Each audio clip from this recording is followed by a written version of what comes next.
जय हिंद दोस्तों, स्वागत है आपका हमारे YouTube channel student study platform पर। आज हम बात करेंगे बिहार इंटर स्तरीय मुख्य परीक्षा से रिलेटेड कुछ सामान्य ज्ञान के बारे में। तो यहाँ देखिए कुछ सामान्य अध्ययन के सवाल दिए गए हैं, इन्हीं पे आज हम डिस्कस करेंगे। तो आज का पहला सवाल, खजुराहो का स्मारक समूह किस राजवंश से संबंधित है? तो यहाँ पे खजुराहो का जो राजवंश संबंधित है ये चंदेल वंश से संबंधित है। चंदेल वंश की राजधानी जो थी दोस्तों, इसकी प्रारंभिक राजधानी पहले कालिंजर थी, बाद में ये जाकर के खजुराहो बना। अपने दूसरे सवाल पे देखते हैं दोस्तों, दूसरा सवाल क्या कहता है। दूसरा सवाल है, राबुरी भारद्वाज को किस भाषा क्षेत्र में काम करने के लिए ज्ञानपीठ पुरस्कार मिला था? तो यहाँ पे चार ऑप्शंस हैं, गुजराती, मराठी, हिंदी और तेलुगु। तो इसका आंसर हो जाएगा दोस्तों, तेलुगु भाषा के लिए राबुरी भारद्वाज को ज्ञानपीठ पुरस्कार मिला था। अब अपने तीसरे सवाल पे देखते हैं दोस्तों, तीसरा सवाल हमारा क्या है। तो यहाँ पे तीसरा सवाल है, आरएनए का प्राथमिक कार्य क्या होता है? आरएनए का फुल फॉर्म हो जाता है दोस्तों राइबो न्यूक्लिक एसिड। तो राइबो न्यूक्लिक एसिड का प्राथमिक कार्य क्या होता है? ऑप्शंस यहाँ पे है, प्रकाश संश्लेषण, प्रोटीन संश्लेषण, प्रतिकृति बनाना, अनुवाद करना। इन चारों ऑप्शंस में दोस्तों यहाँ पे बी ऑप्शन हो जाएगा, प्रोटीन संश्लेषण। अब अपने चौथे सवाल पे देखते हैं। चौथा सवाल है, उच्च सांद्रता के क्षेत्र से उसकी कम सांद्रता वाले क्षेत्र की तरफ एक कोशिका झिल्ली के माध्यम से होने वाले अणुओं के संचलन को क्या कहते हैं? तो इसका ऑप्शन यहाँ पे चार दिया गया है, विसरण, ऑस्मोसिस, सक्रिय आवागमन, निष्क्रिय आवागमन। तो इसका आंसर हो जाएगा दोस्तों, इसका यहाँ आंसर हो जाएगा सक्रिय आवागमन। अब अपने पांचवें सवाल पे बात करते हैं। पांचवें सवाल में लिखा है कि जीवाणुओं के वर्गीकरण के अध्ययन को क्या कहा जाता है? इसका ऑप्शन है यहाँ पे सर्पेटोलॉजी, वायरोलॉजी, टैक्सोनॉमी, फिजियोलॉजी। तो यहाँ पे इसका आंसर हो जाएगा दोस्तों टैक्सोनॉमी। टैक्सोनॉमी में ही जीवाणुओं का वर्गीकरण किया जाता है। अब छठे सवाल पे देखते हैं। छठा सवाल हमारा है कि निम्नलिखित तत्वों में से किसका गलनांक सबसे कम है? तो यहाँ पे इसका आंसर हो जाएगा दोस्तों, इन चार ऑप्शन में चारों ऑप्शन देख लेते हैं, आयोडीन, लेड, टीन, मरकरी। तो यहाँ छठा जो ऑप्शन है मरकरी, ये इसका सबसे कम गलनांक होता है। मरकरी को दूसरा नाम पारा भी कहते हैं, और पारा जो है सबसे कम गलनांक वाला होता है, और इसका जो ये जो पारा है वो -39 डिग्री सेंटीग्रेड पर यह जमता है। अब देख लेते हैं अपने सातवें सवाल पे। सातवां सवाल है, सोडियम बाइकार्बोनेट का साधारण नाम क्या है? तो यहाँ पे सोडियम बाइकार्बोनेट है। यहाँ ध्यान देने वाली चीज़ है, हमेशा यहाँ कंफ्यूज करता है सोडियम बाइकार्बोनेट और सोडियम कार्बोनेट। तो यहाँ मैं बता दूँ कि सोडियम बाइकार्बोनेट जो होता है वो है बेकिंग सोडा होता है, ठीक है। सोडियम बाइकार्बोनेट होता है वो बेकिंग सोडा होता है, और सोडियम कार्बोनेट जो का इस्तेमाल जो होता है वो ग्लास निर्माण, कागज उद्योग, जल की अस्थायी कठोरता हटाने आदि में किया जाता है। तो यहाँ पे आंसर हो जाएगा दोस्तों, एक बार फिर से बता दूं, यहाँ पे बेकिंग सोडा, सोडियम बाइकार्बोनेट। चलिए नेक्स्ट सवाल जो देखते हैं, आठवां सवाल अपना। आठवां सवाल है, गणेश महोत्सव का प्रारंभ किसने किया था? तो यहाँ पे पहला ऑप्शन है महात्मा गांधी, दूसरा ऑप्शन है लोकमान्य बाल गंगाधर तिलक, तीसरा पंडित जवाहरलाल नेहरू, चौथा इंदिरा गांधी। तो यहाँ पे हो जाएगा दोस्तों इसका आंसर, गणेश महोत्सव का प्रारंभ लोकमान्य बाल गंगाधर तिलक ने किया था। अपने नौवें सवाल पे बात करेंगे दोस्तों। नौवां सवाल है हमारे, भारत के पूर्वी और पश्चिमी तटों में पाई जाने वाली मिट्टी कौन सी है? तो इसका आंसर यहाँ पे देखेंगे, चार ऑप्शंस पहले देख लेते हैं, लाल चट्टानी, लेटेराइट, काली कपासी या कछारी।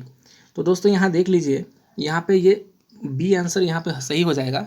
ये लेटेराइट मिट्टी भारत के पूर्वी और पश्चिमी तटों में पाई जाने वाली मिट्टी होती है। अपने 10वें सवाल पे बात करेंगे। तो 10वां सवाल है हमारा, दोनों गोलार्धों पर समान दिन रात इन दिनों में से कौन से होते हैं? तो यहाँ पे चार ऑप्शन है, 21 जून और 21 मार्च, 5 जुलाई और 21 सितंबर, 21 मार्च और 23 सितंबर, 5 जून और 21 सितंबर। तो इसका आंसर हो जाएगा दोस्तों यहाँ पे सी आंसर हो जाएगा, 21 मार्च और 23 सितंबर। अपना 11वां सवाल देख लेते हैं दोस्तों। यहाँ पर 11वां सवाल है हमारा, प्राग किस देश की राजधानी है? ये जो प्राग है वो किस देश की राजधानी है? सऊदी अरेबिया, उत्तर कोरिया, चेक गणराज्य, त्रिनिदाद और टोबैको। तो यहाँ ध्यान दीजिएगा, आपने एक नाम सुना होगा चेक रिपब्लिक, तो ये चेक गणराज्य ही चेक रिपब्लिक है जिसकी राजधानी प्राग है। अब देखते हैं यहाँ पे 12वां सवाल के बारे में। तो 12वां सवाल क्या है कि शाहजहां ने ताजमहल का निर्माण किसके लिए किया था। तो सब लोग जानते हैं भाई, ये शाहजहां ने ताजमहल का निर्माण अपनी महबूबा के लिए ज़रूर किया था, लेकिन ये महबूबा नहीं होगा यहाँ पे मुमताज़ हो जाएगा। शाहजहां की जो बेगम थी मुमताज़, उन्हीं के लिए शाहजहां ने ताजमहल का निर्माण करवाया था। यहाँ पे 13वां सवाल देख लेते हैं दोस्तों, किस वर्ष शिवाजी को छत्रपति का ताज पहनाया गया था। तो यहाँ पर 13वां का सवाल का आंसर हो जाएगा, यहाँ पे सी आंसर हो जाएगा। 1674 ईस्वी में शिवाजी को छत्रपति शिवाजी का ताज पहनाया गया था, यानी कि यहाँ पे ये शिवाजी से छत्रपति शिवाजी हो गए थे। यहाँ पे 14वां सवाल देखते हैं। 14 नंबर का सवाल हमारा है, परमाणु रिएक्टर का आविष्कार किसने किया था। 4 ऑप्शन है, Enrico Fermi, Adolf Gaston Eugen Fick, Sandford Fleming, Benoit Fourneyron. तो इसका आंसर दोस्तों हो जाएगा, आपने फर्मी का नाम सुना होगा परमाणु रिएक्टर के लिए, एनरिको फर्मी परमाणु रिएक्टर का आविष्कार इन्होंने ही किया था। अब देखते हैं अपने 15वें सवाल पे। 15वां सवाल हमारा क्या है। तो यहाँ देखिए हमारा जो 15वां सवाल है, यहाँ सवाल है अपकेंद्रित त्वरण और स्पर्श रेखा त्वरण के बीच कौन होता है। तो यहाँ देखेंगे अपकेंद्रित त्वरण और स्पर्श रेखा त्वरण के बीच में कौन सा कोण होता है। तो यहाँ पर ध्यान दीजिएगा 90 डिग्री, 45 डिग्री, 0 डिग्री और 180 डिग्री। तो ध्यान दीजिएगा अपकेंद्रित त्वरण और स्पर्श रेखा त्वरण की बात की जाएगी तो यहाँ पे 90 डिग्री आंसर हो जाएगा। 90 डिग्री का कोण होता है इन दोनों के बीच में। ठीक है, अब बात कर लेते हैं अपने 16वें सवाल पे। 16वां सवाल है अपना, रेक्टिफायर्स डैश प्रवर्तित करते हैं। तो रेक्टिफायर्स जो होते हैं वो क्या परिवर्तित करते हैं। तो ध्यान दीजिएगा रेक्टिफायर्स जो होते हैं यहाँ पर AC को DC में कन्वर्ट करते हैं, AC को DC में कन्वर्ट करते हैं। ठीक है, अब यहाँ पे 17वां सवाल देख लेते हैं। 17वां सवाल है हमारा, राष्ट्रवादी कांग्रेस पार्टी का स्थापना कब किया गया था। तो ध्यान देने वाला बात है यहाँ पे दोस्तों कि यहाँ पे कांग्रेस पार्टी और राष्ट्रवादी कांग्रेस पार्टी दोनों में बहुत डिफरेंस है। यहाँ पे कांग्रेस पार्टी की स्थापना 1885 ईस्वी में की गई थी और ये राष्ट्रवादी कांग्रेस पार्टी, जिसको हम लोग शॉर्ट में NCP बोलते हैं, इसका स्थापना 1999 में किया गया था। यहाँ पे ध्यान दीजिएगा, यहाँ पे डी ऑप्शन इसका सही हो जाएगा, इसका ऑप्शन डी सही हो जाएगा। इसका 1999 में इसकी स्थापना की गई थी और इसके पार्टी के संस्थापक जो थे शरद पवार जी थे। 18वां सवाल, ये 18वां सवाल एक रीजनिंग टाइप का सवाल है, तो इसको भी देख लेते हैं जरा कैसा है ये। छात्रों की एक पंक्ति में जॉन बाएं से 16वां स्थान पे है और जॉनसन जो दाहिने से 8वें स्थान पे है। यानी कि बाएं, यानी कि इधर साइड से देख लेते हैं, इधर एक लाइन मैंने खींच लिया और यहाँ पर बाएं से 16वां, यहाँ हमारा बायां हो गया, इधर हमारा दाहिना हो गया। तो ये मैं यहाँ पे लिख दूँ लेफ्ट और यहाँ पे राइट। तो देख लीजिए दोस्तों, यहाँ कह रहा है सवाल, छात्रों की एक पंक्ति में जॉन बाएं से 16वां, तो यानी कि बाएं से 16वां मान के चलते यहाँ पे होगा और जॉनसन जो है दाहिने से 8वें स्थान पे है। यहाँ पे ये 8वें स्थान पे है और ये जो है 16वें स्थान पे है। ठीक है, लेकिन फिर यहाँ सवाल क्या दे रहा है कि बाद में वह अपना स्थान परस्पर बदल लेते हैं। तो फिर देख लेते हैं यहाँ पर, एक फिर से मैं यहाँ लाइन पार देता हूँ, लाइन पारने के बाद यहाँ लेफ्ट कर देता हूँ और यहाँ पर राइट कर देता हूँ और यहाँ पे इसने क्या किया, ये इधर से इधर चला गया। ठीक है, ये 8वां जो था क्या नाम था इनका, जॉनसन दाहिने से इधर चलाया, तो ये इधर से यहाँ चलाता है और क्या लिख रहा है, क्या फिर से एक सवाल देख लीजिए, जॉन बाएं से 33वां हो जाता है। तो यानी कि जॉन जो था यहाँ 16वां पर था, लेकिन जब ये इधर चला गया यानी कि यहाँ जब पहुँचा परस्पर बदला तो ये यहाँ से 33 नंबर पे आ गया और ये जो इधर से जॉनसन उधर गया तो यहाँ पे जॉनसन हम मान के चलते ये 16वें स्थान पर रहा होगा। तो कह रहा है कि अब पंक्ति में कुल कितने छात्र हैं। तो दोस्तों एक बार फिर से आप ध्यान से समझ लीजिए, पहले 16वें स्थान पे था यहाँ जॉनसन और यहाँ पे था जॉन। ठीक है, यहाँ पे जॉनसन दोनों बड़ा कन्फ्यूज़न है। बाएं से 16वें स्थान पे जॉन यहाँ पे है, जॉनसन 8वें स्थान पे। ठीक है, और यहाँ पे दोनों पलट गया तो यहाँ पे ये 33वें स्थान पे ये जॉन पहुँच गया। तो देखते हैं दोनों कहाँ है। तो इसका बनाने के लिए क्या करेंगे दोस्तों, यहाँ पे 33 इधर हो गया, 33 ये जॉन इधर हो गया और इसके बाद यहाँ पर मैं कर दूँगा, मैं मिटा लेता हूँ इसको, मैं इसको यहाँ मिटा लेता हूँ फिर से। यहाँ पे 33 उधर चला गया, 33 प्लस 8, 8 जो था उसका पोजीशन पहले से, और जो बदलता है उसको 1 रख लेते हैं। तो टोटल यहाँ पर देख लीजिए, टोटल कैलकुलेट करके यहाँ पर 40 हो जाएगा, यानी कि पंक्ति में कुल 40 छात्र हैं, यहाँ पे 40 इसका आंसर हो जाएगा। 19वां सवाल देखते हैं दोस्तों, हॉफमैन कप डैश से संबंधित है। तो हॉफमैन कप जो है दोस्तों, यहाँ पर ये हो जाएगा लॉन टेनिस, यानी कि जो ग्राउंड पे खेलने जाने वाला टेनिस होता है उसे लॉन टेनिस कहते हैं, और हॉफमैन कप जो है वो लॉन टेनिस से संबंधित है। इसका ऑप्शन बी हो जाएगा दोस्तों। अब हम यहाँ पे अपना 20वां सवाल देख लेते हैं। यहाँ 20वां सवाल कहता है, किस क्षेत्र में उस्ताद बिस्मिल्लाह खां ने प्रसिद्धि पाई। तो बिस्मिल्लाह खां हमारे बीच अब तो है नहीं, लेकिन उन्होंने सितार, गिटार, शहनाई, हिंदुस्तानी, शास्त्रीय वाद्य, तो यहाँ पे आपका आंसर हो जाएगा दोस्तों शहनाई के क्षेत्र में। ये बहुत ही प्रसिद्ध शहनाई वादक थे दोस्तों। तो उस्ताद बिस्मिल्लाह खां शहनाई के क्षेत्र में प्रसिद्धि पाई थी। अपना 21वां सवाल हो जाएगा, क्रिकेट का प्रथम विश्व कप कब आयोजित हुआ था। तो यहाँ पे 4 ऑप्शंस हैं, 1975, 1976, 1983, 1980। तो यहाँ इसका आंसर हो जाएगा दोस्तों, क्रिकेट का प्रथम विश्व कप 1975 ईस्वी में पहली बार हुआ था। जो वर्ल्ड कप जो हुआ था क्रिकेट का, वो वेस्ट इंडीज़ ने जीता था।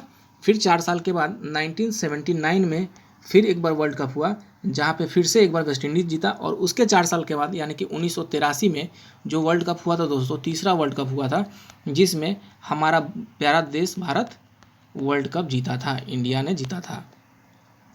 अब देख लेते हैं 22वें सवाल पे। 22वां सवाल कहता है, निम्नलिखित कॉलेजों में सर्वप्रथम किसकी स्थापना हुई थी। तो यहाँ पे 4 ऑप्शंस दिए हुए हैं, Hindu college Calcutta, Delhi college, Mayo college, Muslim Anglo Oriental college. तो इसका आंसर हो जाएगा दोस्तों हिंदू कॉलेज कलकत्ता। तो हिंदू कॉलेज कलकत्ता की स्थापना सबसे पहले यहाँ पे हुई थी। तो देख लेते हैं दोस्तों हिंदू कॉलेज के बारे में। तो राजा राम मोहन राय ने डच लोगों के साथ मिलकर 1817 ईस्वी में कोलकाता में हिंदू कॉलेज की स्थापना यहाँ पे की थी। अब अपने 23वें सवाल पे देखते हैं। 23वां सवाल क्या कहता है। तो 23वां सवाल है कि वर्ष 2011 के जनगणना के अनुसार न्यूनतम घनत्व वाला राज्य कौन सा है। तो यहाँ पे घनत्व की बात की जा रही है दोस्तों। तो यहाँ पे घनत्व जो है 1 किलोमीटर के दायरे में माना जाता है प्रति व्यक्ति जो होता है। यहाँ पे ये सबसे कम घनत्व वाला राज्य यहाँ पे हो जाएगा अरुणाचल प्रदेश। यहाँ मैं बता दूं कि अरुणाचल प्रदेश का जन घनत्व जो है 17 व्यक्ति प्रति वर्ग किलोमीटर यहाँ पे हो जाएगा। और बात की जाएगी 2011 की जनगणना के अनुसार सबसे ज़्यादा घनत्व वाला राज्य, तो यहाँ पे बिहार राज्य अपना जो कि सबसे ज़्यादा घनत्व वाला राज्य है। अपना 24वां सवाल देखेंगे दोस्तों। भारत के एकमात्र नेता जिन्हें संघीय गृह मंत्री के पद पर रहते हुए भारत रत्न से सम्मानित किया गया था, यानी कि मंत्री पद पर रहते हुए भी इन्हें भारत रत्न से सम्मानित किया गया था दोस्तों। तो इसका आंसर हो जाएगा 24 का आंसर आपका हो जाएगा सरदार वल्लभ भाई पटेल। मैं बता दूं दोस्तों ये एक पहले मंत्री थे, ऐसे एकमात्र नेता मंत्री थे जो गृह मंत्री के पद पर रहते हुए इन्हें भारत रत्न से सम्मानित किया गया था। बात करेंगे भारत रत्न के बारे में, तो वर्ष 2019 में प्रणब मुखर्जी, भूपेन हजारिका, नानाजी देशमुख को भारत रत्न से सम्मानित किया गया था। तो देखते हैं दोस्तों अपने 24वें सवाल पे, माफ़ कीजिएगा यहाँ पे 25वां सवाल। तो 25वां सवाल है, अंतर्राष्ट्रीय मुद्रा कोष यानी कि IMF का मुख्यालय कहाँ स्थित है। तो दोस्तों ये IMF यानी इंटरनेशनल मॉनेटरी फंड का मुख्यालय जो है यहाँ पे वाशिंगटन DC हो जाएगा। वाशिंगटन DC में ही IMF का हेडक्वार्टर है। मैं बता दूं कि IMF की स्थापना जो हुई थी 1945 ईस्वी में 27 दिसंबर को हुई थी।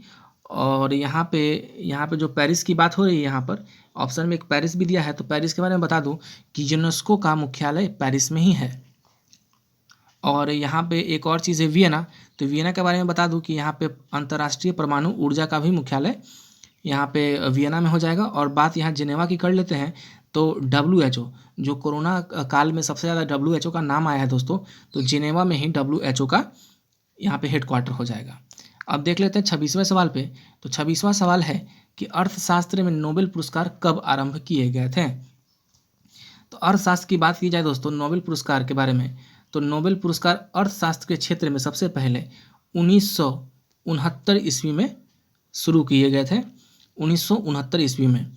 अभी वर्ष 2019 का जो अर्थशास्त्र का नोबेल पुरस्कार मिला है वो भारतीय मूल के अमेरिकी नागरिक अभिजीत बनर्जी और उनकी पत्नी जो है एस्थर डुफ्लो तथा माइकल क्रेमर अमेरिकी मूल के जो व्यक्ति हैं उनको दिया गया। 3 लोगों को 2019 का अर्थशास्त्र का नोबेल पुरस्कार दिया गया है। अब यहाँ पे 27वें सवाल पे बात कर लेते हैं। 27वां सवाल है हमारा, राग मियाँ की मल्हार की रचयिता किसे माना जाता है। यानी कि एक राग है, नाम है मियाँ का मल्हार, इसका जो रचयिता है ये है दोस्तों, इनका नाम है तानसेन। तानसेन ही है जो मियाँ का मल्हार के रचयिता हैं। तानसेन के बारे में बता दूं दोस्तों, तानसेन की कुछ और कृतियां हैं जो बनाए हैं ये, इनका नाम है मियाँ की टोड़ी, मियाँ का मल्हार, मियाँ का सारंग और दरबारी कान्हारा आदि। ये ये है तानसेन का बनाया हुआ कृतियां हैं। अब देखते हैं अपने अगले सवाल 28वें नंबर पे क्या है। तो यहाँ पे 28वां सवाल जो है यहाँ लिखा है कि इन स्मारकों में से किसमें सेंट फ्रांसिस जेवियर के अवशेषों को प्रतिस्थापित किया गया है। तो यहाँ पे 4 ऑप्शन है दोस्तों। यहाँ पे सेंट फ्रांसिस जेवियर के अवशेषों को स्थापित किया गया है, तो यहाँ पे 4 ऑप्शन है, बोम जीसस के बेलिसिका, से कैथेड्रल, मोटे हिल, सेंट एलेक्स चर्च। तो यहाँ पे इसका आंसर हो जाएगा दोस्तों बोम जीसस की बेलिस्का। अभी हाल ही में ये न्यूज़ में रहा था, बोम जीसस की बेलिस्का, यहीं पे सेंट फ्रांसिस जेवियर का अवशेष रखा गया है। 29वां सवाल है हमारा दोस्तों। 29वां सवाल की बात करेंगे हम। यहाँ 29वां सवाल हो जाएगा, जैनियों द्वारा अपने पवित्र ग्रंथों के लिए सामूहिक रूप से किस शब्द का प्रयोग किया गया है। यहाँ पे जैन धर्म के बारे में बताया गया है। तो यहाँ बताया कि जैनियों द्वारा अपने पवित्र ग्रंथों के लिए सामूहिक रूप से किस शब्द का प्रयोग किया गया है दोस्तों। तो यहाँ पे इसका आंसर हो जाएगा अंग। अंग शब्द का प्रयोग यहाँ सामूहिक रूप से किया गया है। अब मैं जैन धर्म के बारे में कुछ डिटेल बता दूँ। यहाँ पे जैन धर्म के संस्थापक के बारे में बात की जाए तो जैन धर्म के संस्थापक हो जाएंगे ऋषभदेव, और ये पहले तीर्थकर भी माने जाते हैं जैन धर्म के। और महावीर स्वामी जैन धर्म के 24वें तथा अंतिम तीर्थकर हुए हैं। यानी कि महावीर स्वामी की बात की जाएगी जैन धर्म से तो ये 24वें और अंतिम तीर्थकर हुए। अब देखते हैं अपने 30वें सवाल पे। तो 30वां सवाल है, मलेरिया रोधी औषधि में किस यौगिक का उपयोग किया जाता है। यहाँ पे 4 ऑप्शंस है, एस्पिरिन, नियोएस्पिरिन, क्लोरोक्विन, एंटासिड। तो इसका आंसर हो जाएगा दोस्तों मलेरिया रोधी औषधि में क्लोरोक्विन। यहाँ पे देखिए ऑप्शन सी, क्लोरोक्विन का इस्तेमाल किया जाता है। यहाँ पे ऑप्शन सी इसका आंसर हो जाएगा। 31वां सवाल देख लेते हैं। 31वां सवाल है, निम्नलिखित में से कौन सा पौधों के लिए एक मैक्रो न्यूट्रिएंट नहीं है। तो यहाँ पे 4 ऑप्शंस हैं, इसका देख लीजिएगा आंसर क्या होगा। यहाँ पे नाइट्रोजन, पोटेशियम, फास्फोरस और क्लोरीन।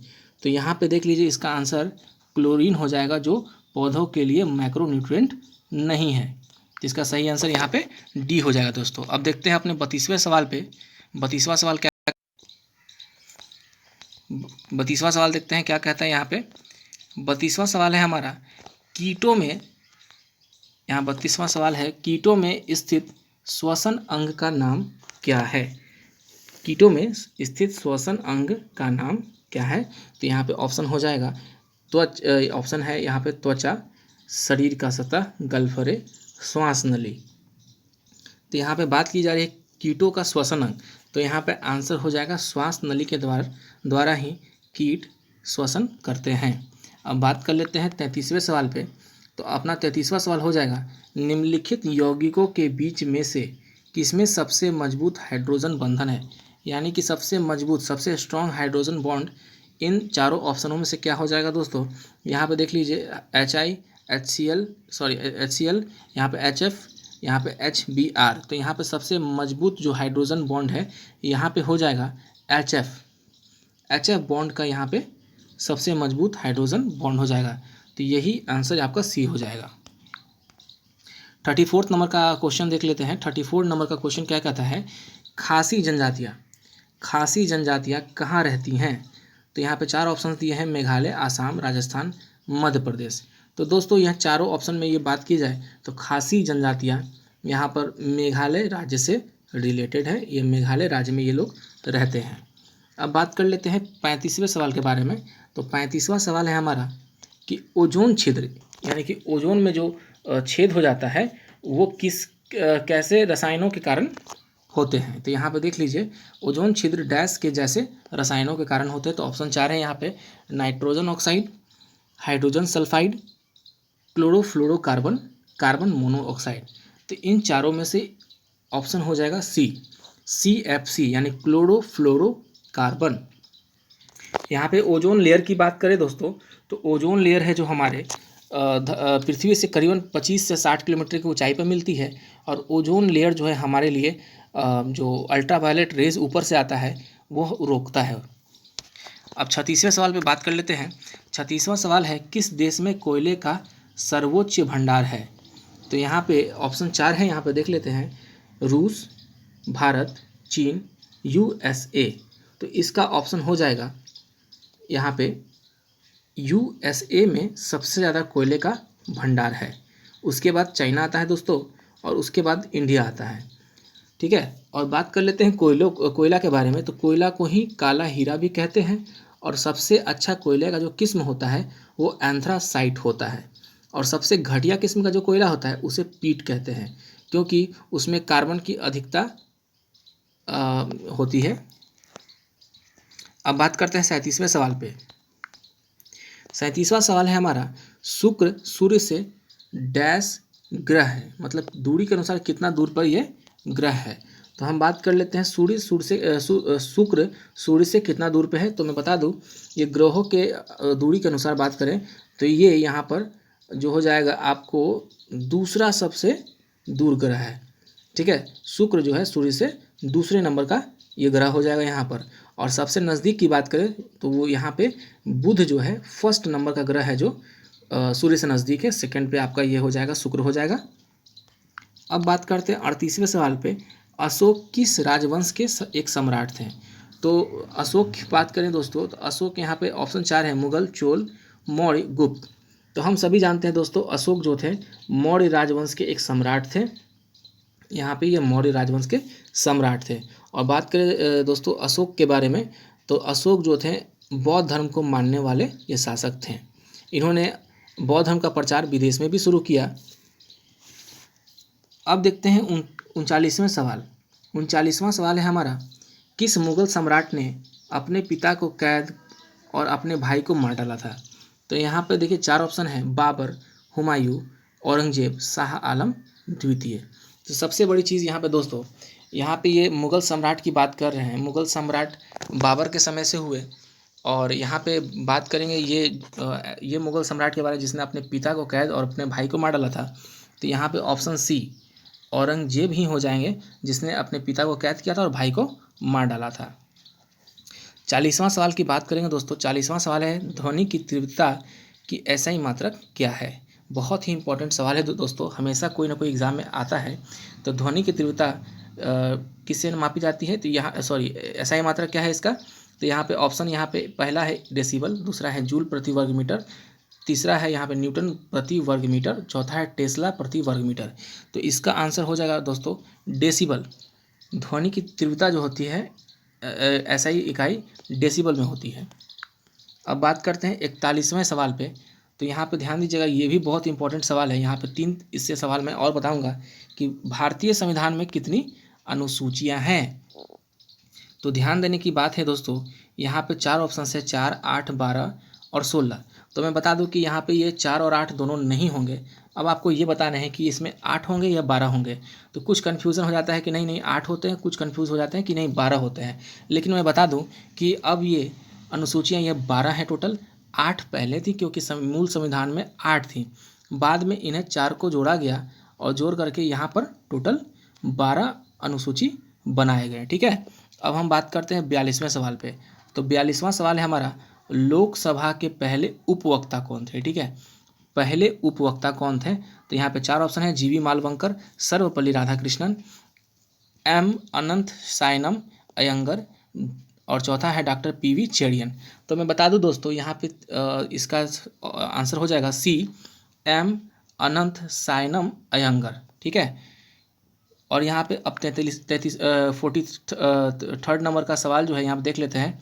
अनटचेबल, अनटचेबल का मतलब होता है अछूत, जिसे छुआ नहीं जा सके।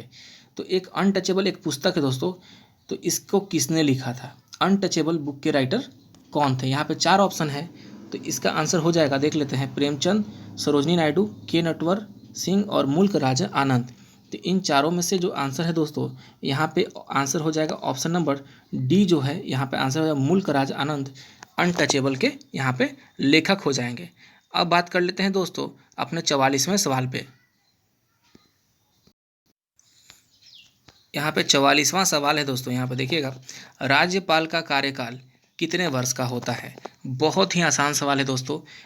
यहाँ पे 4 ऑप्शन हैं, 4, 5, 6 और 3 वर्ष। ये चारों ऑप्शन में आप सभी जानते हैं कि हर राज्य में एक राज्यपाल होता है और उसका जो कार्यकाल होता है वो 5 वर्षों का होता है। बहुत ही इम्पॉर्टेंट सवाल भी कह सकते हैं और आसान भी सवाल है ये। 45वां सवाल देख लेते हैं दोस्तों। 45वां सवाल है, निम्नलिखित में से किसका संबंध गदर पार्टी से नहीं था?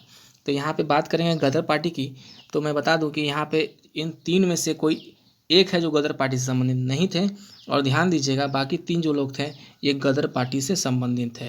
तो मैं बता दूं कि लाला हरदयाल साहब गदर पार्टी से संबंधित थे, सोहन सिंह भाकरा भी गदर पार्टी से संबंधित थे, और मोहम्मद बरकतुल्ला भी गदर पार्टी से संबंधित थे।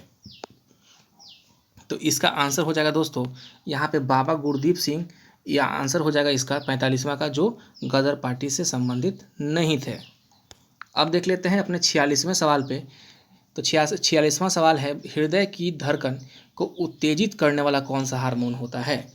तो यहाँ पर एक बात कर लेते हैं, हार्मोन जो होता है वो शरीर के सारे अंग को उत्तेजित करता है, या किसी भी तरीका का कार्य कराने के लिए एक हार्मोन का उत्सर्जन होता है शरीर में। तो यहाँ पे हृदय की धड़कन की बात कर लें तो हृदय की धड़कन को उत्तेजित करने वाला जो हार्मोन है, यहाँ पे 4 ऑप्शन है, थायरोक्सिन, गैस्ट्रिन, ग्लाइकोजन और डोपामाइन। तो यहाँ चारों ऑप्शंस में हो जाएगा दोस्तों। यहाँ बात करेंगे तो यहाँ पे ऑप्शन नंबर ए हो जाएगा, थायरोक्सिन। थायरोक्सिन जो हार्मोन है ये हृदय की धड़कन को उत्तेजित करता है। अब बात कर लेते हैं अपने 47वें सवाल पे। तो 47वां सवाल है, निम्नलिखित में से क्या प्रकाश संश्लेषण में महत्वपूर्ण भूमिका निभाता है? तो यहाँ बात करेंगे 4 ऑप्शन पे, क्लोरोप्लास्ट, सेंट्रोसोम, टोनोप्लास्ट, नेमाटोब्लास्ट। यहाँ पे 4 ऑप्शन है और इसका आंसर जो हो जाएगा दोस्तों, प्रकाश संश्लेषण में महत्वपूर्ण भूमिका जो है क्लोरोप्लास्ट निभाता है। क्लोरोप्लास्ट ही यहाँ पे आंसर हो जाएगा। अब बात कर लेते हैं 48वें सवाल पे। 48वां सवाल है, हरित क्रांति। यहाँ ध्यान से सुनिएगा, ये हरित क्रांति जो है का सर्वाधिक प्रभाव किस में देखा गया? शायद आप लोग पढ़े होंगे कि एक बार बहुत अकाल पड़ा था जिस कारण से देश में हरित क्रांति लाना पड़ा था। तो हरित क्रांति जब लाया गया तो बताना है कि इन चारों ऑप्शन में किस पे ज़्यादा प्रभाव दिखा। तो यहाँ पे गेहूँ, चावल, दाल, तिलहन, तो इन चारों में सबसे ज़्यादा किस पे प्रभाव देखा गया? तो यहाँ पे इसका आंसर हो जाएगा दोस्तों, यहाँ पे हो जाएगा आपका गेहूँ। गेहूँ पे अधिक प्रभाव देखा गया और गेहूँ के उत्पादन में लगभग उस समय 500% की बढ़ोतरी देखी गई थी। अब बात करते हैं 49वें सवाल पे। तो अपना 49वां सवाल हो जाएगा कि भारत के राष्ट्रपति को उनके पद से कौन हटा सकता है? बहुत ही इम्पोर्टेंट सवाल है दोस्तों, हर एग्ज़ाम में कंफ्यूज करता है। तो यहाँ ध्यान देने वाली चीज़ है कि यहाँ 4 ऑप्शंस है, भारत के प्रधानमंत्री, भारत के मुख्य न्यायाधीश, संसद और लोकसभा। तो दोस्तों भारत के राष्ट्रपति को हटाना इतना आसान नहीं है, इसलिए यहाँ पे भारत के प्रधानमंत्री भारत के राष्ट्रपति को नहीं हटा सकते। तो यहाँ ऑप्शन ए तो नहीं होगा।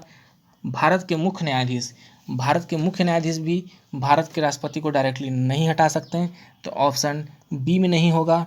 और बात कर लेते हैं आगे, तो यहाँ पे जो है लोकसभा सिर्फ अकेले नहीं हटा सकता, ये भी ध्यान दीजिएगा, सिर्फ अकेले लोकसभा राष्ट्रपति को नहीं हटा सकता। तो यहाँ इसका आंसर हो जाएगा ऑप्शन नंबर सी, संसद, यानी कि दोनों सदन, राज्यसभा और लोकसभा दोनों मिल करके चाहे तो राष्ट्रपति को हटा सकता है, लेकिन उसका भी एक प्रावधान है। हटाने से पहले राष्ट्रपति को इन्फॉर्म करना होता है 14 दिन पहले, तभी जा कर के उन पे कार्रवाई की जाती है। और वैसे भी इतना आसान नहीं, आज तक कभी किसी राष्ट्रपति को आज तक हटाया नहीं गया है। अब देख लेते हैं आज के अपने 50वें सवाल पे। तो 50वां सवाल है, रेशम कीट अपने जीवन चक्र के किस चरण में वाणिज्यिक प्रयोग का तंतु पैदा करता है। तो यहाँ ध्यान देने की चीज़ है कि रेशम कीट जो होता है, रेशम का जो कीड़ा होता है, अपने जीवन चक्र के किस चरण में कमर्शियल यूज़ यानी कि वाणिज्यिक प्रयोग का तंतु पैदा करता है। तो यहाँ पर ऑप्शन 4 है, लार्वा, अंडा, प्यूपा और पूर्ण कीट। तो यहाँ मैं बता दूँ दोस्तों, यहाँ पे प्यूपा आंसर हो जाएगा। प्यूपा के चरण में ही ये वाणिज्यिक प्रयोग का तंतु पैदा करता है। अब 51वां सवाल देख लेते हैं दोस्तों, किस देश के साथ भारत की सबसे लंबी अंतर्राष्ट्रीय सीमा लगी हुई है। तो यहाँ पे 4 ऑप्शंस हैं। तो मैं बता दूं कि यहाँ 4 ऑप्शंस में नेपाल, पाकिस्तान, चीन और बांग्लादेश। यहाँ पे 2 देश बहुत कंफ्यूज करेंगे आपको। एक तो नेपाल तो सबसे छोटा यहाँ पर यह है जो यहाँ पे नहीं हो पाएगा। पाकिस्तान भी जो है यहाँ पर नहीं होगा। अब बात कर लेते हैं बांग्लादेश और चाइना के बारे में। तो चाइना से जो इंडिया की सीमा लगती है उसको LAC कहते हैं, लाइन ऑफ एक्चुअल कंट्रोल। अभी हाल ही के दिनों में इस पर झगड़ा चल रहा है, ठीक है। तो अब इसका आंसर टोटल हो जाएगा यहाँ पे बांग्लादेश। बांग्लादेश से भारत की सबसे लंबी सीमा लगती है। आज के यहाँ पे देखिए 52वां सवाल, नदी की तरुणावस्था में कौन सी प्रक्रिया होती है। यहाँ पे 4 ऑप्शन है दोस्तों। नदी की तरुणावस्था में 4 ऑप्शन के लिए यहाँ पे घाटी को चौड़ा करती है, नदी का कायाकल्प करती है, घाटी को गहरा करती है या टेढ़े मेढ़े बहती है। तो इसका आंसर हो जाएगा दोस्तों घाटी को गहरा करती है। नदी जो है अपने तरुणावस्था में घाटी को और गहरा करती है। अब देखते हैं आज के अभी 53वें सवाल पे। 53वां सवाल क्या है, यहाँ पे 53वां सवाल है दोस्तों, देखिए कि पाटलिपुत्रा में आयोजित तृतीय बौद्ध परिषद का संरक्षक, ठीक है, तृतीय बौद्ध परिषद का संरक्षक कौन था। तो यहाँ पे ध्यान देने वाली चीज़ है, जो तीसरा बौद्ध संगीति हुई थी, बौद्ध सभा हुई थी, उसका संरक्षक कौन था। तो मैं दोस्तों यहाँ ऑप्शन यहाँ 4 है, कालाशोक, अजातशत्रु, उसके बाद चंद्रगुप्त मौर्य और अशोक। यहाँ पे 3 ऑप्शन में मैं बता दूँ कि बौद्ध संगति में यहाँ पे एक नहीं थे शामिल। 4 बौद्ध संगतियाँ हुई थी जिनमें ये शामिल नहीं थे, बाकी ये 3 ऑप्शंस है। ये 3 ऑप्शंस के बारे में मैं बता दूं कि ये तीनों ऑप्शन अलग अलग समय में ये बौद्ध संगति की अध्यक्षता यहाँ पे ये उनका शासनकाल में ये हुआ था। तो मैं बता दूं यहाँ पर इसका आंसर जो हो जाएगा, मैं आंसर बता देता हूँ यहाँ पे, इसका आंसर हो जाएगा आपको ये अशोक के समय में ही पाटलिपुत्रा में बौद्ध परिषद का संरक्षक मतलब बौद्ध संगति यहाँ पे हुई थी। अब साथ में एक चीज़ मैं इंपॉर्टेंट चीज़ यहाँ पे एक ट्रिक बता दूँ कि जब भी कभी सवाल पूछेगा कि बौद्ध संगति किसके शासनकाल में 1 नंबर 2 नंबर या तीसरा चौथा कब किसके शासनकाल में होगा, तो मैं इसका एक ट्रिक बता देता हूँ दोस्तों। यहाँ पर मैं चारों बौद्ध संगति का नंबरिंग दे देता हूँ और इसका ट्रिक मैं देता हूँ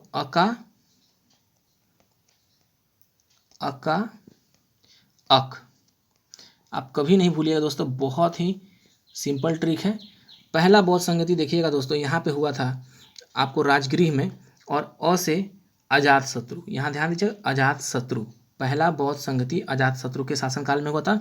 दूसरा जो हुआ था ये हुआ था वैशाली में, और का बोले तो कालाशोक के शासनकाल में ये हुआ था।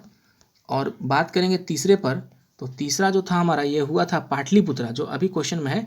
तीसरा पाटलिपुत्रा में यानी कि अशोक के शासनकाल में ये हुआ था दोस्तों।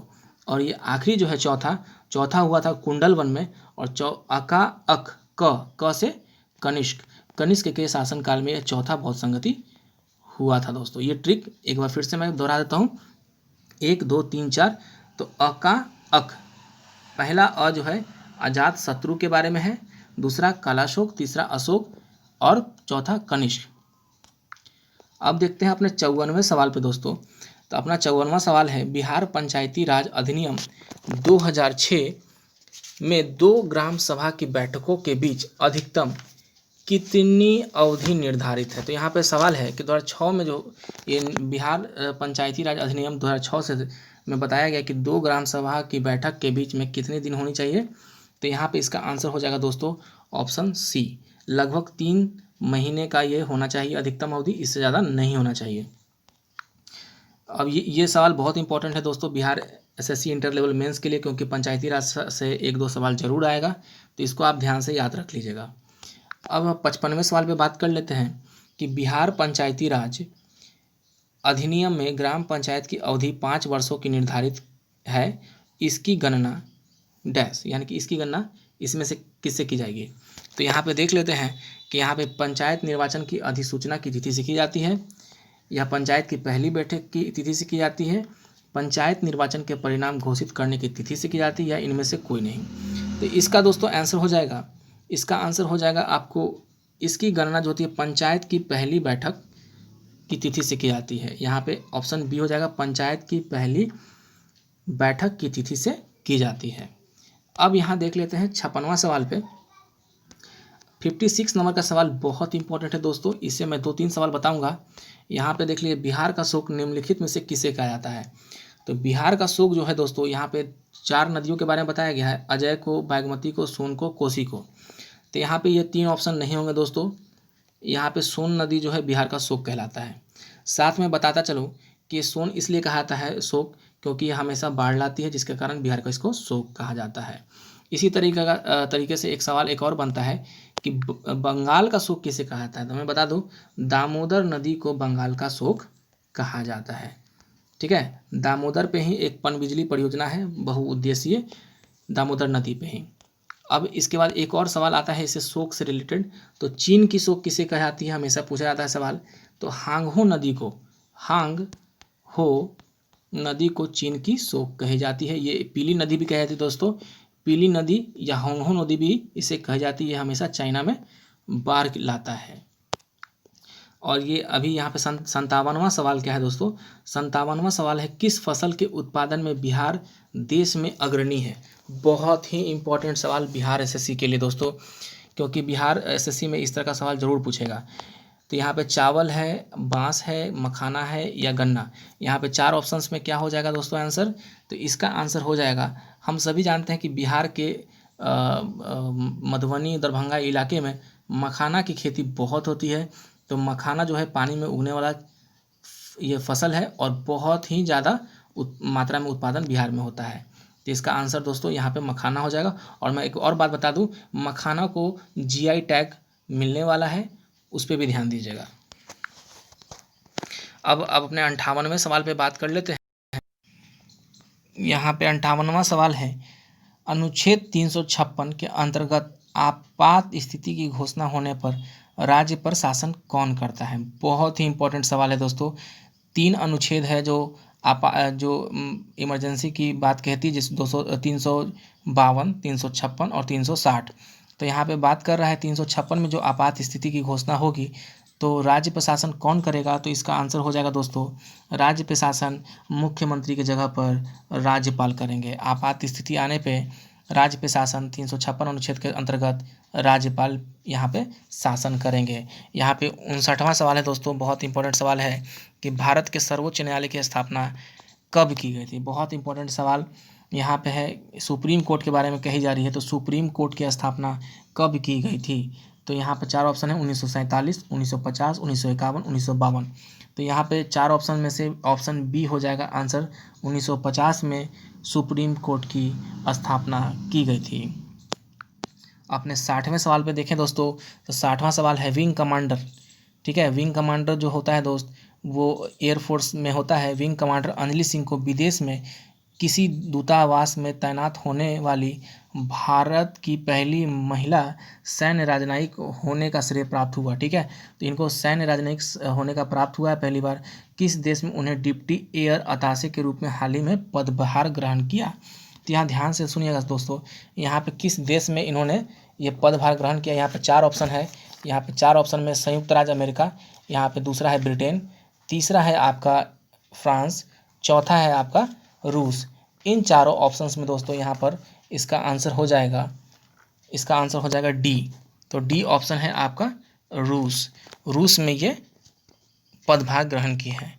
61वां सवाल है दोस्तों, the cousins the cousins Thackeray, ठीक है, द कजिन्स ठाकरे यानी कि चचेरे भाई की बात करें या भाई कह लें तो ये दोनों भाई के बारे में बात कर लेते हैं। Uddhav, Raj and the shadow of their Senas शीर्षक पुस्तक के लेखक कौन है? ध्यान से सुनिएगा।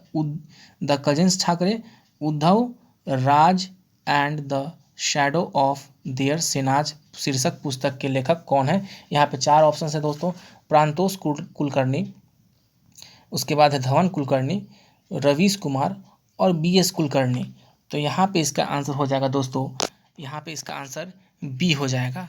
यहाँ पे इसका आंसर बी हो जाएगा, यानी कि यहाँ पर धवन कुलकर्णी इसके लेखक यहाँ पे हो जाएंगे। उसके बाद बात करेंगे दोस्तों 62वें सवाल पे। तो 62वां सवाल है, विश्व का 5वां और देश का पहला विमानन विश्वविद्यालय। यानी कि विमानन का मतलब हो जाता है दोस्तों यहाँ पे एयरफोर्स या कह लें एयरपोर्ट से रिलेटेड हो जाएगा। अर्थात राजीव गांधी राष्ट्रीय विमानन विश्वविद्यालय कहाँ शुरू हो गया? यहाँ पे एयरपोर्ट की बात कर ले, एयरपोर्ट का एक मतलब एयरफोर्स से रिलेटेड एक विश्वविद्यालय बनेगा जिसमें आपको हवाई जहाज से रिलेटेड बात पढ़ाई जाएगी यहाँ पर। तो इसका नाम है राजीव गांधी राष्ट्रीय विमानन विश्वविद्यालय। तो विश्व का 5वां है और ये देश का पहला है। तो ये हो जाएगा इसका आंसर दोस्तों। यहाँ पर बताइए आप, यहाँ पे 4 ऑप्शन है, रायबरेली, लखनऊ, अमेठी, उसके बाद जा कर के बंगलुरु।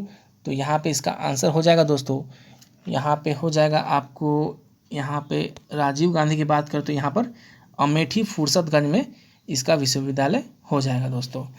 इसके बाद बात करें तो यहाँ पर 63वें सवाल पे, 63वां सवाल है अपना कि महात्मा गांधी की 150वीं जयंती पर निम्नलिखित किस देश के एक शहर के चौराहे का नाम गांधी जी पर रखा गया? बहुत इंपॉर्टेंट सवाल। गांधी जी को ट्रिब्यूट करता हुआ ये देश अपने यहाँ चौराहे का नाम गांधी जी के नाम पे रखा है दोस्तों। यहाँ पे 4 ऑप्शंस है। तो 4 ऑप्शंस में फ्रांस है, इजराइल है, लेबनान है और मिस्र है। तो मैं बात करूँ दोस्तों, ये इजराइल इसका आंसर हो जाएगा। अब बात कर लेते हैं यहाँ पे 64वां सवाल, वित्त वर्ष 2018-19 के लिए PF पर ब्याज किस दर पर देय होगा? यानी कि प्रोविडेंट फंड जो होता है PF, उसके बाद इस पर PF पर ब्याज किस दर पर पे होगा, यानी कि कौन सा रेट लगेगा इस पर? तो यहाँ पे इसका आंसर हो जाएगा दोस्तों, यहाँ पर ऑप्शन पहले देख लेते हैं। 8.55, 8.5%, 8.65% और 8.60%। तो इसका हो जाएगा आंसर, इसका आंसर हो जाएगा आपको दोस्तों ऑप्शन सी, 8.65% ब्याज पर यह देय होगा। चलिए अब 65वें सवाल पे बात करते हैं दोस्तों। 65वां सवाल है, श्याम रामसे का हाल ही में निधन हो गया। ये श्याम रामसे जी एक थे, उनका निधन हो गया। वह किस प्रकार की फिल्मों के निर्माण के लिए विशेष रूप से जाने जाते थे? यानी कि ये डायरेक्टर्स है दोस्तों श्याम रामसे। तो यहाँ पे आंसर हो जाएगा इसका option number B, Shyam Ramsay ji horror movie बनाने के लिए जाने जाते थे। अब यहाँ पे दोस्तों, यहाँ पे सवाल है 66वां, वियतनाम ओपन बैडमिंटन चैंपियनशिप का पुरुष एकल खिताब किसने हाल ही में जीता?